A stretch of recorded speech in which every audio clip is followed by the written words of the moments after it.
அஸ்ஸலாமு அலைக்கும் வரஹ்மத்துல்லாஹி வபரகாத்து. அன்பிக்கினிய சகோதர சகோதரிகளே, இது நபிகளாரின் நற்போதனைகள் பாகம் 33. இழுத்தடிப்பது பெரிய அநியாயமாகும். செல்வந்தன் வாங்கிய கடனை திருப்பி செலுத்தாமல் இழுத்தடிப்பது அநியாயமாகும் என்று அல்லாஹ்வின் தூதர் ஸல்லல்லாஹு அலைஹி வஸல்லம் அவர்கள் நமக்கு அறிவித்த ஒரு நபிமொழி. உங்களில் ஒருவரது கடன் ஒரு செல்வந்தன் மீது மாற்றப்பட்டால் அவர் அதற்கு ஒப்புக்கொள்ளட்டும் என்று அண்ணல் நபி ஸல்லல்லாஹு அலைஹி வஸல்லம் அவர்கள் கூறினார்கள். இதை அபூ ஹுரைரா ரலியல்லாஹு அன்ஹு அவர்கள் அறிவிக்கக்கூடிய செய்தி புகாரில் 2228வது ஹதீஸாக இடம்பெற்றிருக்கு. மனிதனுக்கு செய்ய வேண்டிய கடமைகளில் தவறும் போது பாதிக்கப்பட்டவன் மன்னிக்காத வரையிலும் இவனது அந்த பாவத்தை இறைவன் மன்னிக்கவே மாட்டான். நாம் ஒரு தவறு செய்து விட்டோமே ஆனால் யார் அதனால் பாதிக்கப்பட்டார்களோ அவர்களிடம் நாம் மன்னிப்பை பெற வேண்டும். அப்படி அவன் மன்னிக்காவிட்டால் அதை அல்லாஹ் மன்னிக்க மாட்டான் என்பதை நாம் அனைவரும் கவனத்தில் கொள்ள வேண்டும்.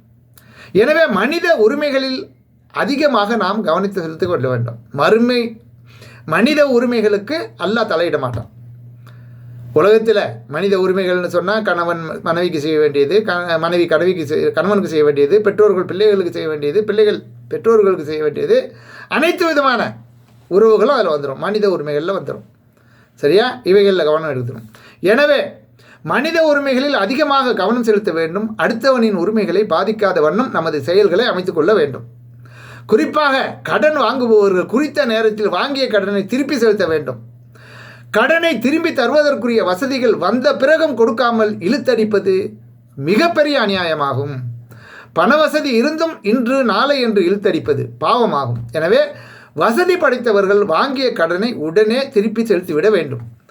மேலும் கடன் வாங்கியவர் இந்த கடனை இவரிடம் பெற்றுக்கொள்ளுங்கள் என்று ஒரு செல்வந்தரை சுட்டி காட்டி அவரிடம் வேண்டிக் கொண்டால் அவர் அதை நான் வாங்க மாட்டேன் என்று கூறாமல் பொறுப்பு சாட்டப்பட்டவர்களிடம் பெற்றுக்கொள்ள முன் வர வேண்டும். சரியா? இது மார்க்கம் செலுத்தக்கூடிய. அவரால் கொடுக்க முடியலங்கும் போது அவரை யாரையாவது ஒரு சம்மந்தப்படுத்தி ஐயா நீங்கள் கொடுத்துருங்க அப்படின்னு சொல்லி அவர் மறுமைய நன்மைக்காக அவர் பொறுப்பேற்று கொண்டாரே. ஆனால் இந்த கடன் கொடுத்தவர் நான் அதெல்லாம் முடியாது, நான்லாம் அவர்கிட்டலாம் வாங்க மாட்டேன், நீ தான் கொடுத்தாகணும் அப்படின்னு கண்டிப்போடு இருக்கக்கூடாது. அதை பெற்றுக்கொண்டு அவரை அதிலிருந்து விடுவிக்க வேண்டும். இது மார்க்கம் நமக்கு சொல்லக்கூடிய மார்க்க கட்டளைகள் என்பதை அனைவரும் தெளிவாக புரிந்து அதன்படி செயல்படுவோம் இன்ஷா அல்லாஹ்.